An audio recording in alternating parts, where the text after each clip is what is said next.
Hello, everyone. This is Matthew Brand. Thanks for tuning in to Magnum Creed. It's raining, so please excuse any background noise. Anyway, one of the biggest things, and I've mentioned this before, I'm sure, but that it gets ignored when comparing America to other countries. The United States is what I mean, but other parts of America, like Brazil, South America and Brazil or whatever, is population size. It is very difficult to control the large population size. If you look at any, country with a comparable population to America, you'll notice that, hey, that's usually a country I don't want to live in. Visit or if you have a lot of money, right?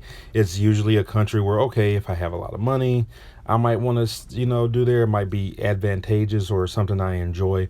But typically, as the average person, would not want to trade in America or the United States for those countries like India or China or something like that. Doesn't mean they're an absolute cesspool. I'm not saying that at all. But you'll notice a lot more people want to come to, from those countries want to come to the U.S.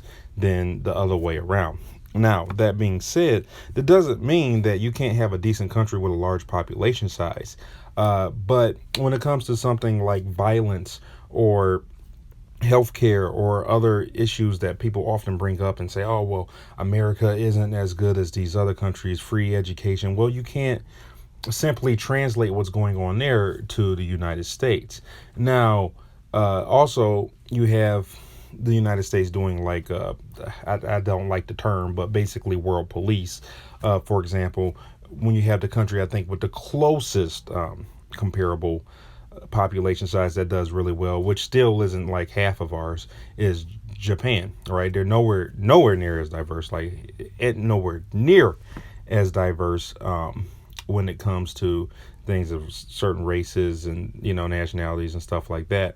But they also only use their military for self-defense, where when something goes on in another country, there's this split thing in America where we feel like half of us feel like, oh, hey, we're more powerful, and as a more powerful person, it is moral to defend the weaker people, right? So if one country is getting attacked or abusing its people, they feel we have a responsibility to go in and step in. Where other people say, hey, we should step out. That's not our business. We're being a bully if we go in there and try to decide who should win what, right? That's always a thing. That's a whole nother topic, but population in general. And the only reason we have such a military might like that is because, once again, population. So something that has to really be accounted for when people are talking about, okay, 1 out of 100 people get shot in this place, and the 1 out of 100 people get shot in that place. Well, if you have 10 times as many people, that makes a difference between 1 and 10. But if you have 100 times as many people, that makes a difference between 1 and 100. So when you look on the news and you hear, okay, there's been 100 stabbings in, let's say, America or whatever, or New York, that's, for us, that's not a lot. But if you hear there's been 100 stabbings in a small country like Sweden or even the UK, which there are a lot of stabbings, that's significant, and that should be, pointed out, right? In my opinion, I do think a lot of those countries do a very good job. And if some people who don't aren't that into freedoms and aren't that attached to the things they do, would rather live in those countries, I actually kind of understand. My issue is more that people say, hey, why can't America be more like that? And that's why we are just way too populated to ever be like those countries. We would have to severely reduce our population, stop letting, immigrants in, legal or illegal or undocumented, however you want to call it.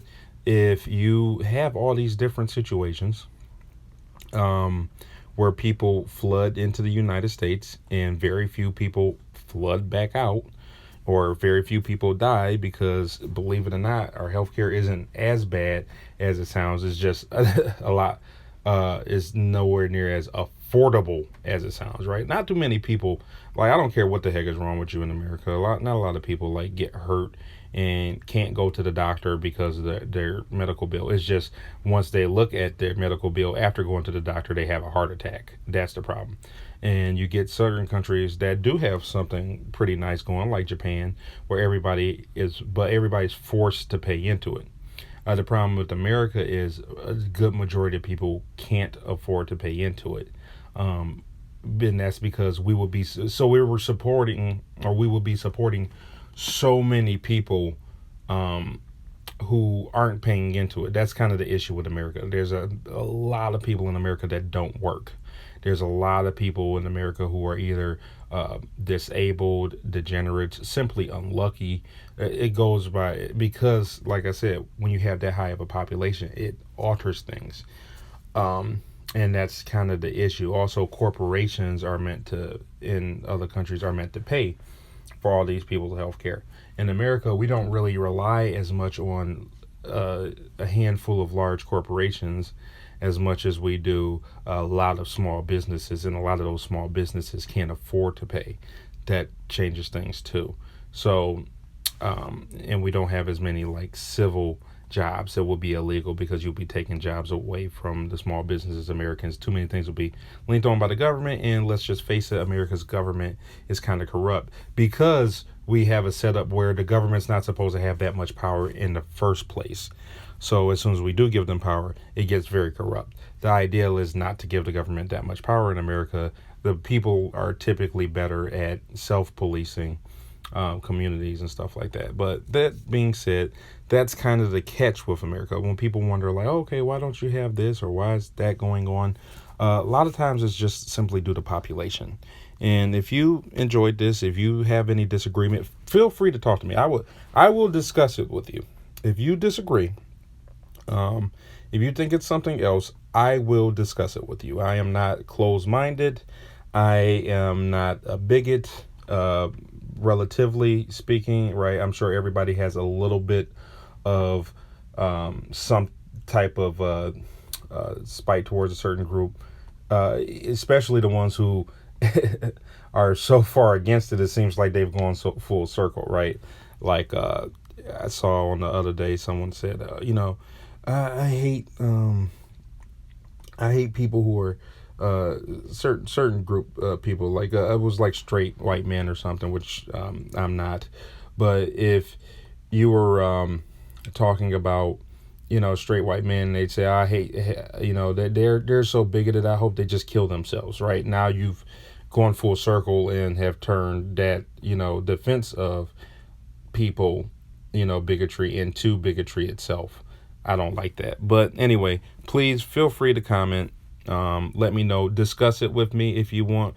We can have a message conversation, however you want to have it.